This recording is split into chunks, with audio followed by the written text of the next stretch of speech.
দিনে উৎসব আমেজের মধ্য দিয়ে ঢাকা বিশ্ববিদ্যালয় কেন্দ্রীয় ছাত্র সংসদ ডাকসু ও হল নির্বাচন অনুষ্ঠিত হলেও সন্ধ্যার পর বদলে গেছে ক্যাম্পাসের পরিস্থিতি।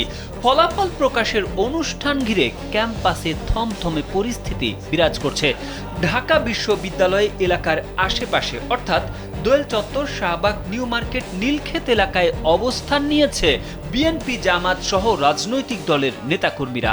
এতে ক্যাম্পাস এলাকায় যে কোনো ধরনের পরিস্থিতি মোকাবিলায় সতর্ক অবস্থানে রয়েছে আইনশৃঙ্খলা বাহিনী। মঙ্গলবার সন্ধ্যার পর থেকে নীলক্ষেত এলাকায় বিএনপি এবং জামায়াতের দুই গ্রুপের নেতাকর্মীরা অবস্থান নিয়েছেন। এরই মধ্যে ডাকসু নির্বাচনে ভোট চুরির অভিযোগ তুলে ভিপি প্রার্থী আবিদুল ইসলাম আবিদের নেতৃত্বে ঢাকা বিশ্ববিদ্যালয় ক্যাম্পাসে বিক্ষোভ মিছিল করেছে ছাত্রদল।